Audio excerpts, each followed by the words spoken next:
Hello. आप सभी का स्वागत है इस चैनल पे। तो आप सभी ने सुना होगा कि एजुकेशन पॉलिसी भारत की बदल गई है और न्यू एजुकेशन पॉलिसी के नाम पर लागू होने वाला है। तो इसके अंदर बहुत ज़्यादा चेंजेस किए गए हैं, बहुत सारे ऐसे ऐसे चेंजेस किए गए हैं जो जानना आपके लिए बेहद ज़रूरी है। तो माना जा रहा है कि ये जो एजुकेशन पॉलिसी है ये अभी लागू नहीं हो रही है, ये लगभग 2022 में जाकर लागू होने वाला है पूरे भारत के अंदर। तो पहले ये देख लेते हैं कि जो एजुकेशन पॉलिसी है कब कब चेंज हुआ था भारत के अंदर। सबसे पहले जो एजुकेशन पॉलिसी चेंज हुई थी वो चेंज हुआ था 1968 में, जो कि बहुत मेजर चेंजेस था। और उसके बाद दूसरी बार जब चेंज हुआ था 1986 और 1992 के बीच में, जो इतना महत्व नहीं रखता है, छोटे मोटे उसके अंदर चेंजेस लाए गए थे। उसके बाद ये 2020 का जो साल है इसके अंदर गवर्नमेंट ने डिसाइड किया है कि कुछ चेंजेस करने हैं, सिर्फ और सिर्फ एजुकेशन के अंदर ही नहीं बल्कि एजुकेशन से रिलेटेड जितने भी कार्यक्रम से उस सारे में चेंजेस किए गए हैं। तो इसको भी माना जा रहा है एक मेजर चेंजेस है। तो इसको जो पास किया जाएगा वो 2022 के स्टार्टिंग में या फिर मिडल ऑफ द ईयर में पास किया जाएगा। और ये जो एजुकेशन पॉलिसी है ये कस्तूरी रंजन, जो कि एक्स चेयरमैन है ISRO के, उनके अंडर में पूरा का पूरा किया गया है। और इसको बनाने के लिए कस्तूरी रंजन ने भारत के वो छोटे से छोटे गांव तक पहुंचकर सजेशन लिया है। वहां से जो भी सजेशन मिला है उसके बेस पर इन्होंने एजुकेशन पॉलिसी बनाया है। तो आप समझ सकते हो कि कितनी गहराई में इस एजुकेशन पॉलिसी को बनाया गया है। अब तक हम जो एजुकेशन पॉलिसी या फिर जो एजुकेशन पॉलिसी के हिसाब से चलते रह रहे, इसे कंट्रोल करने वाला था ministry of human resources development, जो कि अब ये पॉलिसी के बाद ministry of human resources development को बदल कर मिनिस्ट्री ऑफ एजुकेशन रख दिया जाएगा। तो ये भी बहुत बड़ा चेंजेस है जो कि पूरे के पूरे डिपार्टमेंट को ही बदल के रख रहा है, ministry of human resources development को मिनिस्ट्री ऑफ एजुकेशन से। तो चलिए अब जान लेते हैं कि क्या क्या बड़े बड़े चेंजेस हुए हैं from primary to up to the end तक। तो देख लेते हैं वन बाय वन क्या क्या चेंजेस इसमें दिए गए। तो अभी तक हम जो पढ़ते थे वो 10+2 पढ़ते थे। 10+2 का मतलब है 12 साल हम जो है स्कूल में बिताते थे, और 10+2 के बाद होता था हमारा ग्रेजुएशंस के बाद होता था हमारा PG, एंड PG के बाद हम PhD तक जाते थे। तो इसके अंदर क्या क्या ऐसे चेंजेस हुए, 10+2 को कितने कैटेगरी में बांट दिया गया है। 10+2 को जो है 5+3+3+4 के कैटेगरी में बांटा गया है। यानी कि 10+2 जो था 12 साल निकालते थे, अब जो 12 साल था उसी को अब 15 साल में कन्वर्ट कर दिया गया है। यानी कि जहाँ पे आप 12 साल निकालते थे और ग्रेजुएशन में आते थे, अब आपको 15 साल निकालना है और ग्रेजुएशन में आना है। जो 10+2 था उसके लिए जो चाइल्ड रहता था उसे स्कूल में एडमिशन लेने के लिए कम से कम प्रावधान रखा गया था 6 साल का। यानी कि अगर बच्चा 6 साल का है तो ही एडमिशन ले सकता था। लेकिन इस नए एजुकेशन पॉलिसी के अंदर अगर बच्चा 3 साल का हो गया है तो 3 साल पे ही उसे एडमिशन मिल जाएगा, और वो कैटेगरी 1 में आ जाएगा 5 साल के कैटेगरी में। तो टोटल 15 साल निकालना है इस एजुकेशन फील्ड के अंदर, तब जाकर आप कहीं ना कहीं ग्रेजुएशन के फील्ड में जा सकते हो। तो एक 10+2 का चेंजेस आया है। दूसरा चेंजेस आया है स्ट्रीम्स के अंदर। स्ट्रीम्स यानी कि जैसे अभी तक आप देखते होंगे, आपने 10th पास किया तो उसके बाद आप स्ट्रीम सेलेक्ट करते थे, आर्ट्स, कॉमर्स या साइंस। तो स्ट्रीम के अंदर चेंजेस आया। अब यहाँ पे स्ट्रीम को हटा ही दिया गया है, यानी कि ना साइंस होगा, ना आर्ट्स होगा, ना ही कॉमर्स होने वाला। यहाँ पे सब मल्टीपल सब्जेक्ट्स होंगे। जो आपका मन करता है पढ़ने का, आपका मन कर रहा है बायोलॉजी पढ़ने का, साथ में अकाउंट पढ़ने का, तो आप दोनों स्ट्रीम को सेलेक्ट कर सकते हो। आपके हिसाब से अब एजुकेशन चलेगा, आपके हिसाब से आप सब्जेक्ट को चॉइस कर सकते हो। और तीसरा जो मेजर चेंजेस आया है वो ग्रेजुएशंस, पोस्ट ग्रेजुएशंस और PhD के लिए उस लेवल तक चेंजेस आया। तो देखते वन बाय वन क्या क्या चेंजेस है डीप में थोड़ा। तो 10+2 के बारे में हमने तो डिस्कस किया है। 10+2 हालांकि क्या था, 10+2 का मतलब 10+2 ईयर्स मोर, यानी कि 12 तक ये प्रावधान रखा गया था, जो कि स्टेट गवर्नमेंट वहाँ की सेलेक्ट करती थी, स्टेट गवर्नमेंट चलाता था। लेकिन अब जो 5+3+4 का प्रावधान है उसके अंदर जो 5 ईयर्स है उस 5 ईयर्स को 3 ईयर्स को 3 ईयर्स को और 4 ईयर्स को अलग अलग कैटेगरी में डिवाइड किया गया है। जो कि 5 ईयर्स के लिए जो एजुकेशन होगा उसे फाउंडेशन कोर्स करके नाम दिया गया है, और उसके अंदर 2 फर्दर क्लासिफाइड किया गया है, एक 3 साल में और दूसरा 2 साल में। जो 3 साल है वो प्लेग्राउंड रहेगा। देखो अब क्या होता है ना, बच्चे लोग जो बच्चे होते हैं वो जो है खेलना जानते हैं, पढ़ना उड़ना उनको नहीं पता है, तो जो खेल रहे हैं तो गवर्नमेंट ने क्या डिसाइड किया कि जो 3 इयर्स होगा पूरा प्लेइंग ग्राउंड रख दिया जाएगा, यानी कि बच्चे आएंगे खेलेंगे और घर पर जाएंगे, बस इतना सा है, ताकि उनका माहौल वहाँ पे क्रिएट हो सके और बच्चे जो है समझ सके एजुकेशन फील्ड को और एक लगाव जुड़ जाए उनके साथ। और जो 2 इयर्स रखा है उसके अंदर फर्स्ट एंड सेकंड स्टैंडर्ड, यानी कि जो बच्चा प्लेग्राउंड से निकल के आगे 3 साल पूरा करेगा वो नेक्स्ट 2 इयर्स फर्स्ट और सेकंड स्टैंडर्ड में बिताएगा। और सबसे बेस्ट फाउंडेशन कोर्स में दिया है, यहाँ पे कोई एग्ज़ाम ही नहीं रखा गया है, यानी कि ये जो एजुकेशन पॉलिसी बदलाव किया गया कस्तूरी रंजन ने, उन्होंने प्रस्ताव रखा कि जो 5 इयर्स फाउंडेशन कोर्स होगा उसके अंदर कोई एग्ज़ाम नहीं होगा। अब जो अगला स्टेज है वो प्रिपरेटरी स्टेज है, जो कि 3 साल के लिए। अब देखो 5 इयर्स के अंदर फर्स्ट और सेकंड तो कंप्लीट हो गया, अब जो प्रिपरेटरी स्टेज है 3 साल के लिए वो आगे की कंटिन्यूटी करेगी, यानी 3, 4 और 5, ये 3rd, 4th और 5th स्टैंडर्ड तक।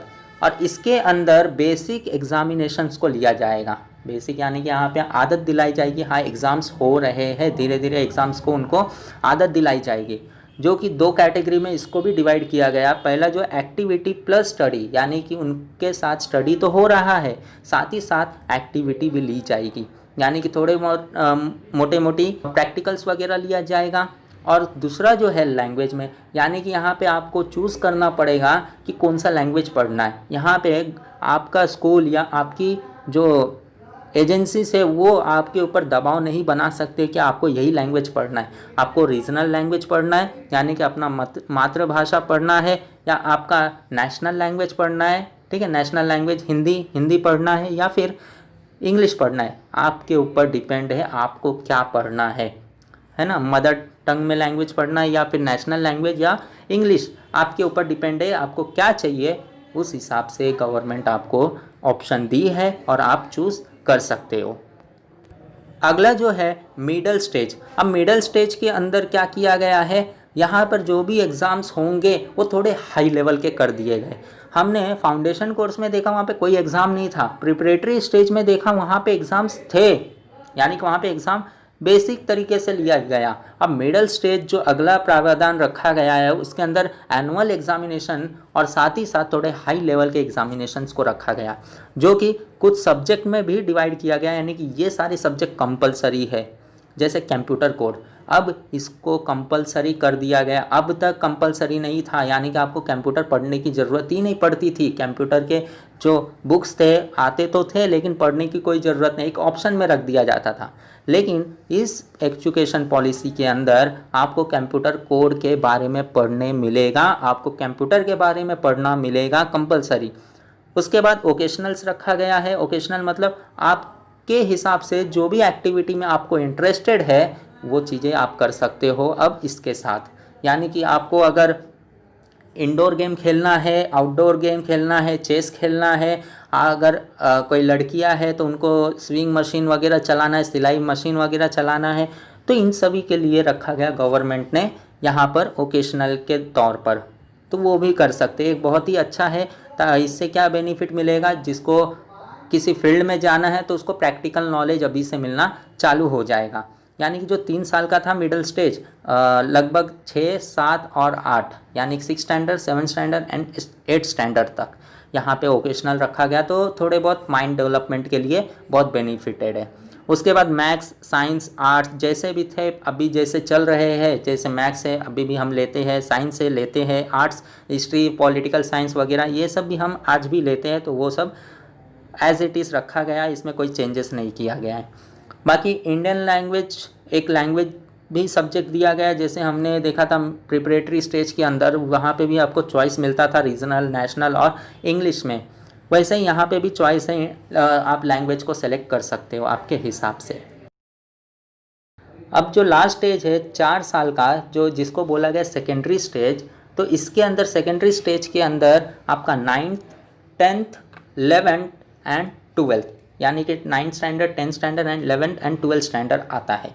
अब यहाँ पे एग्ज़ाम जो लिया जाएगा, सबसे ज़्यादा बदलाव एग्ज़ाम में किया गया है। आप अभी तक 9th standard 10th standard 11th standard and 12th standard में एनुअल एग्ज़ाम देते आ रहे थे, यानी कि आप पूरा बुक पढ़ लेते थे और उस पूरे बुक का साल में एक बार एग्ज़ाम्स होता था, जिसको हम फाइनल एग्जामिनेशन कहते थे। लेकिन अब इसके अंदर बहुत बड़ा बदलाव किया गया है। 9th स्टैंडर्ड से ही आपका जो है सेमिस्टर वाइज एग्ज़ाम होना चालू हो जाएगा।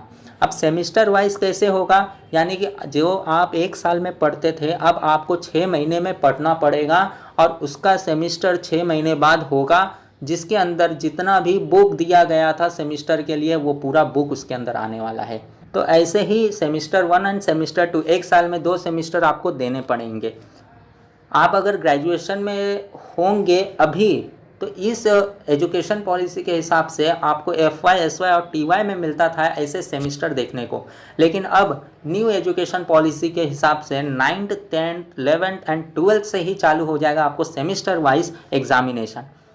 और 9th स्टैंडर्ड में जाते ही आपको कोई भी स्ट्रीम चूज़ करने की आज़ादी होगी। आप कोई भी स्ट्रीम चूज़ कर सकते हो। आपको पॉलिटिकल साइंस लेना है, आपको हिस्ट्री पढ़ना है, आपको अकाउंटिंग सीखना है, आपको साइंस में कोई बायोलॉजी केमिस्ट्री सीखना है, तो आप 9th स्टैंडर्ड से चूज़ कर सकते हो। कोई भी स्ट्रीम यहाँ पे रखा नहीं गया, आपको आर्ट्स लेना है, कॉमर्स लेना है, साइंस लेना है, तीनों ही आप चूज़ कर सकते हो। ऐसा नहीं रखा गया है कि आज के हिसाब से जैसे अगर आप साइंस चूज़ करते हो तो सिर्फ साइंस के सब्जेक्ट्स मिलेंगे, वैसा कोई स्ट्रीम्स ही नहीं रखा गया है। स्ट्रीम यहाँ पे हटा दिया गया है।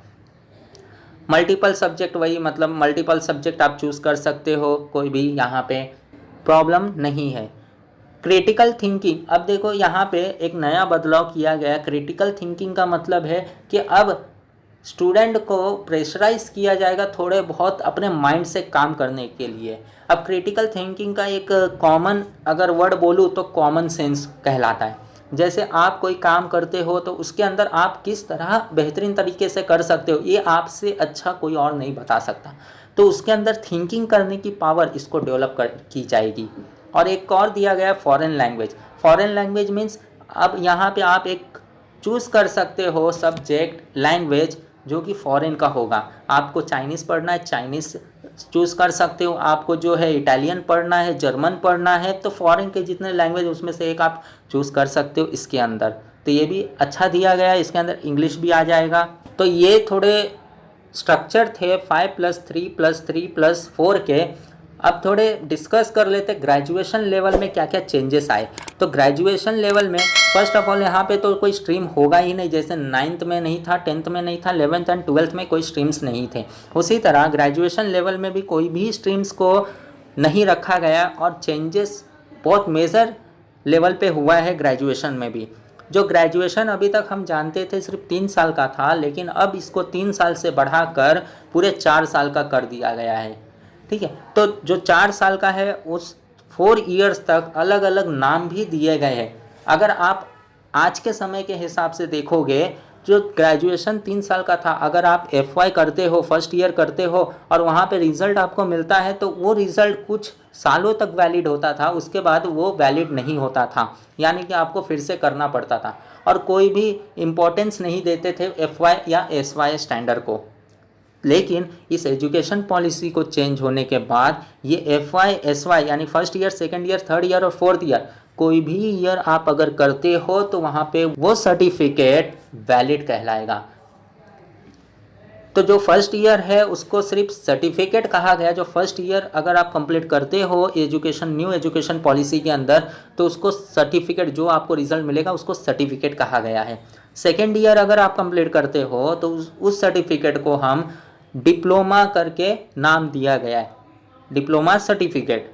और अगर थर्ड ईयर में जाते हो और थर्ड ईयर को कंप्लीट करते हो तो उसको डिग्री कहा गया है। यानी कि चेंजेस उतने तो नहीं हुए हैं, सिर्फ उसकी वैल्यू बढ़ा दी गई है। यानी कि अभी के समय में कोई वैल्यू नहीं था एफवाई का, ना ही एसवाई का, लेकिन इस न्यू एजुकेशन पॉलिसी के आने के बाद एफवाई, एसवाई और टीवाई यानी कि फर्स्ट, सेकंड और थर्ड ईयर की बहुत वैल्यू बढ़ जाएगी। फर्स्ट ईयर की वैल्यू होगी, ये कभी एक्सपायर नहीं होगा। आपका जब मन चाहे 3 साल, 4 साल, 5 साल के बाद भी आप वहीं से कंटिन्यू कर सकते हो, अगर ये सर्टिफिकेट आपके हाथ में है तो फर्स्ट ईयर को भी सर्टिफिकेट का वैल्यू दिया गया, सेकंड ईयर को भी डिप्लोमा के नाम पे वैल्यू दिया गया, और थर्ड ईयर तो डिग्री है भाई, डिग्री को तो वैल्यू दिया ही जाता है। तो ये मेन डिग्री जो है आपके हर जगह पे काम आने वाला है। आप जॉब करना चाहते हो, जॉब के यहाँ पे काम आएगा। जैसे अभी के समय पे जो डिग्री मांगा जाता है, ग्रेजुएशन जिसको बोला जाता है, हर जगह पे वैलिड होता, वैसे ही थर्ड ईयर इसमें भी वैलिड होगा हर जगह पे एलिजिबल होने के लिए। और फोर्थ ईयर को रिसर्च कहा गया है। रिसर्च यानी कि रिसर्च डिग्री कहा गया है। तो फोर्थ ईयर जो बंदा करता है उसको कुछ ना कुछ रिसर्च करना पड़ेगा और उसके बेस पे उसको डिग्री हासिल होगा। तो ये हो गया हमारे ग्रेजुएशन लेवल के। अब पोस्ट ग्रेजुएशन जिसको हम पीजी कहते हैं, इसमें भी कोई स्ट्रीम्स नहीं दिया गया, कोई भी आप सेलेक्ट कर सकते हो और पीजी कर सकते हो। अगर आप ग्रेजुएशन में फोर्थ ईयर जो रिसर्च डिग्री है आप पा लिए, उसमें आप क्लियर हो, तो आपके लिए पीजी सिर्फ 1 साल का होगा, यानी कि 1 ईयर का ही पीजी आपको करना पड़ेगा पोस्ट ग्रेजुएशन। और अगर आप थर्ड ईयर करते हो, डिग्री कंप्लीट करते हो और डिग्री के बाद किसी का मन कर रहा है पीजी करूं, तो उसके लिए सिर्फ और सिर्फ 2 साल का पीजी होगा। अब उसके आगे जिसको पीएचडी करना है, अब पीएचडी कैसे होता था, अगर मैं इस हिसाब से बताऊं तो पहले आपको एमफिल करना पड़ता था, मास्टर इन फिलोसॉफी, उसके बाद आप पीजी के अंदर एलिजिबल हो पाते थे। लेकिन इस न्यू एजुकेशन पॉलिसी के अंदर एमफिल को हटा ही दिया गया है, यानी कि मास्टर इन फिलोसॉफी को बिल्कुल ख़त्म कर दिया गया है और डायरेक्टली पीएचडी के लिए प्रावधान रखा गया है। तो पीएचडी 4 साल के लिए कर दिया गया है, एमफिल 2 साल के लिए रहता था, अभी रहता है ना। लेकिन पीएचडी अब उसी के अंदर एमफिल को ऐड करके 4 साल पूरी तरह कर दिया गया है। तो एक मेजर चेंजेस आया था, जिसको पीएचडी करना था तो उसके अंदर एमफिल करके वो जा सकता था, लेकिन न्यू एजुकेशन पॉलिसी के अंदर एमफिल को बिल्कुल ख़त्म कर दिया गया और सिर्फ वो डायरेक्ट पीएचडी कर सकता है, जो 4 साल का टेन्योर रखा गया है। अब इन्वेस्टमेंट की बात कर लेते हैं कि एजुकेशन पॉलिसी के अंदर कुल गवर्नमेंट कितना इन्वेस्टमेंट करने वाली है। हालांकि इसके बारे में अभी पूरी तरह क्लियर नहीं है, लेकिन एक रिपोर्ट के मुताबिक इस न्यू एजुकेशन पॉलिसी के तहत टोटल जीडीपी का 6% हिस्सा एजुकेशन में इन्वेस्ट होने वाला है। अगर मैं इस समय की बात करूं तो इस एजुकेशन के अंदर जीडीपी का 3% हिस्सा भी इन्वेस्टमेंट नहीं होता है, लेकिन न्यू एजुकेशन पॉलिसी के अंदर कस्तूरी रंजन के तहत बोला गया है कि 6% जीडीपी का हिस्सा हम एजुकेशन पॉलिसी के अंदर और उसको डेवलपमेंट करने में लगाएंगे। तो बहुत अच्छा है, 6% भी बहुत कहलाता है, बहुत सारे पैसे हो जाते हैं। तो अगर 6% हिस्सा इन्वेस्टमेंट होता है तो ये भारत का जो एजुकेशन है वो बहुत हद तक ऊपर तक जा सकता है। अब इस कमेटी के अंदर ये भी डिसाइड किया गया है, जो प्राइवेट स्कूल के फ़ीस है वो अपने हिसाब से फ़ीस डिसाइड करते थे, लेकिन इस कमेटी के तहत अब उनके ऊपर भी रोक लगाया जाएगा। यानी कि गवर्नमेंट अब एक एमआरपी लिस्ट बना देगी। एमआरपी मतलब मैक्सिमम रिटेल प्राइस जो आप पढ़ते थे या हर प्रोडक्ट के पीछे दिया जाता था। अब गवर्नमेंट ये सोच रही है कि जितने भी प्राइवेट स्कूल्स थे, भले वो बड़े हो या छोटे हो, उसके लिए गवर्नमेंट एक लिस्ट बनाएगी जो कि मैक्सिमम प्राइस होंगे, उसका एमआरपी बनाएगी, और जो भी एमआरपी प्राइस होगा हर स्कूल को उतने तक ले सकता है, उससे ज़्यादा नहीं ले सकता है। यानी कि जो स्कूल्स है वो स्कूल्स कितना भी फीस रखे तो एमआरपी से ऊपर नहीं जाना चाहिए, उससे कम ही होना चाहिए। तो ये प्रावधान भी रखा गया है इस कमेटी के अंदर, कस्तूरी रंजन के अंडर में। तो ये एक बहुत बेहतर है। इससे क्या होगा, जो प्राइवेट स्कूल्स थे अपनी मनमानी करते थे, अब उनके ऊपर रोक लग जाएगी।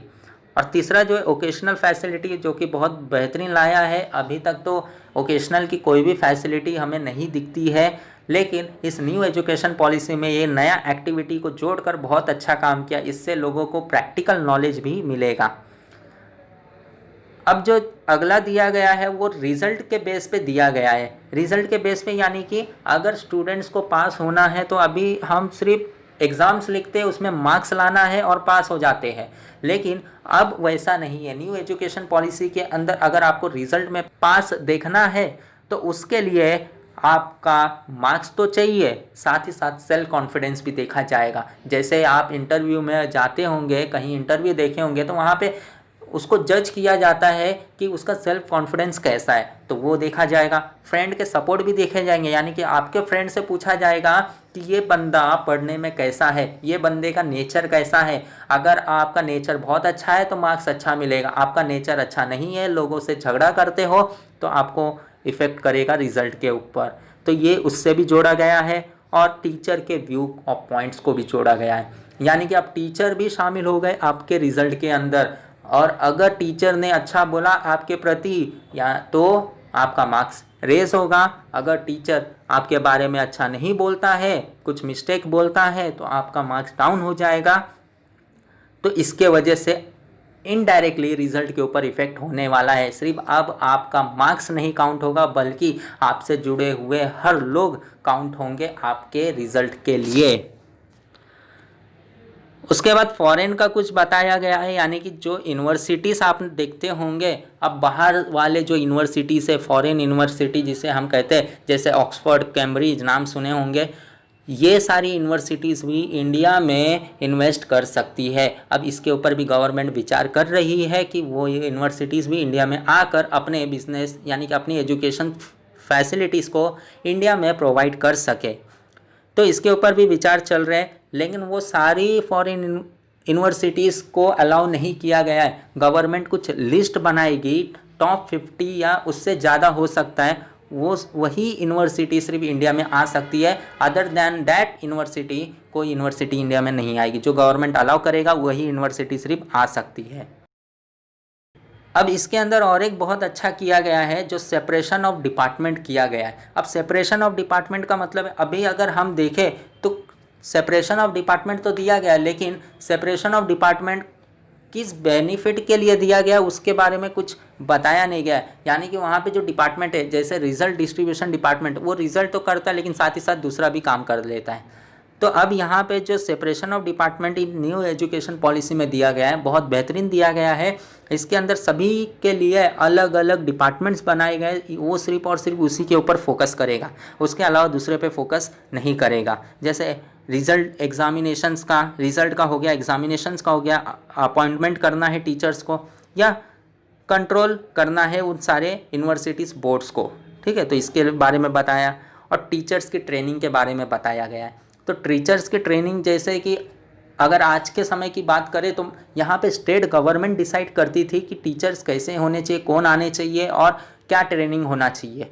लेकिन अब इस न्यू एजुकेशन पॉलिसी के तहत टीचर की ट्रेनिंग सिर्फ और सिर्फ सेंट्रल गवर्नमेंट करेगा, यानी कि सेंट्रल गवर्नमेंट के अंडर में चला गया है टीचर्स की ट्रेनिंग। तो ये बेनिफिट एक मिलेगा, जिसके वजह से करप्शंस पे थोड़ी रोक लगेगी और टीचर्स का जो ट्रू नॉलेज है उसका यूज़ हो पाएगा।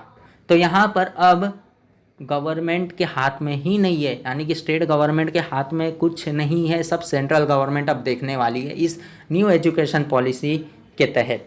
अब इसमें क्या नेगेटिव पॉइंट है? इसमें नेगेटिव पॉइंट ये है कि यहाँ पे जो इंग्लिश है उसको वैल्यू कम दिया गया है।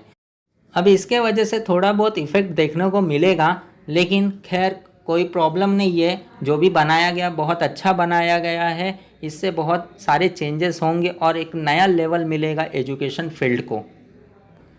ओके, तो ये एजुकेशन पॉलिसी के अंदर अब तक में ये सबसे बड़ा चेंजेस है 2020 में, और इसको अब लागू करने की सोच रही है गवर्नमेंट, लेकिन ये करते करते अब 2022 निकल जाएगा। 2022 में हो सकता है लागू हो जाए। तब तक के लिए जो अभी चल रहा है सिस्टम, वही सिस्टम चलेगा एजुकेशन के फील्ड में। अगर आपको कोई डाउट है एजुकेशन से रिलेटेड तो आप नीचे कमेंट कर सकते हो, हम ट्राई करेंगे उसका आंसर देने के लिए।